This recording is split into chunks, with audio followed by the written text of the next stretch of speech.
Hi guys! Welcome back to another day of me messing around in the kitchen where everything I bake is small batch. Today we're going to be making a dessert soup. You guys have no idea, but I love soup so much and the fact that I can eat it for dessert is crazy.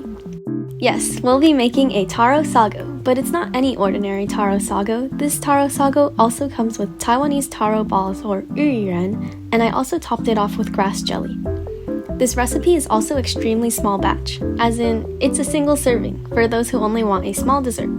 So let's hop right into the recipe. First off, I'm making the taro balls or yuan. The recipe is actually super simple and only calls for 3 ingredients, and you literally just combine them all in a bowl. First up, we have 100 grams of steamed taro that I've just mashed. Then you'll add 10 grams of brown sugar and 50 grams of tapioca starch. I used brown sugar because I find that they give the taro balls an extra depth of flavor, but you can also use granulated sugar as well. Now that all the ingredients are in the bowl, just knead all the ingredients together until you get a dough.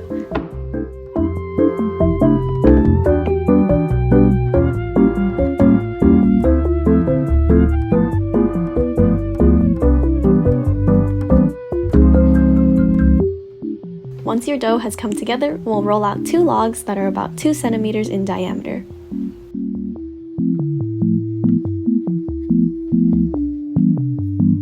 What the dog doing?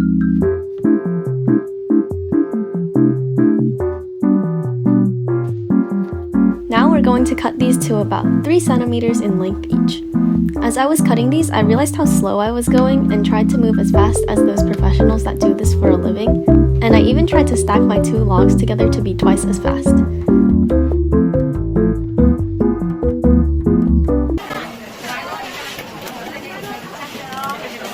But how do they do it? You can tell I have negative experience in dough cutting. Anyway, once those are all cut, let's cook them. First, bring a pot of water to a boil. Then we'll drop our taro balls in and cook these until they're floating.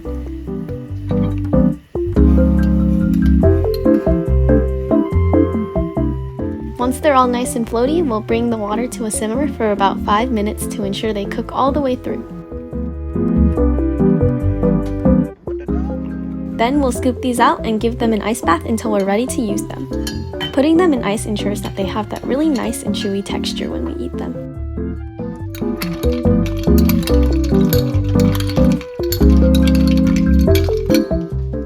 Next, onto the actual sago part. To make the sago, bring a pot of water to a boil. For a single serving, I'm using about 20 grams of sago and just adding this to the boiling water.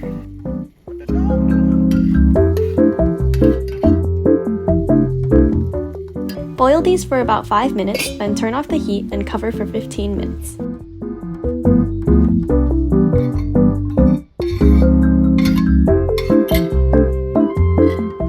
Once those 15 minutes are up, strain the sago and run some cold water through the strainer as well. Then we'll set the sago aside while we make the actual soup part.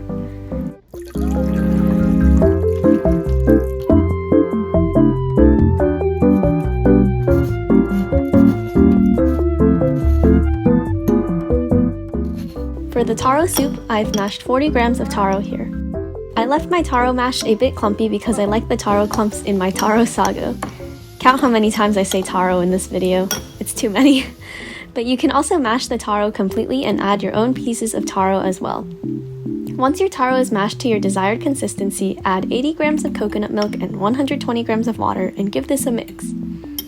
Then we'll pour this into a small pot, allowing the mixture to simmer for about 20 minutes or until it has thickened.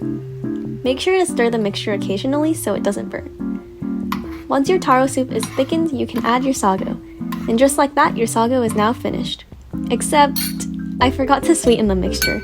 I put 10 grams of sugar in this later, but you can add however much sugar you would like. I have the adjusted sugar levels here, and I'll also add them to the description box below.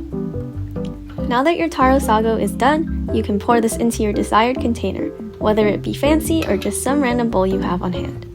It's good to just eat like this, but I like mine cold, so I refrigerated it for about 30 minutes.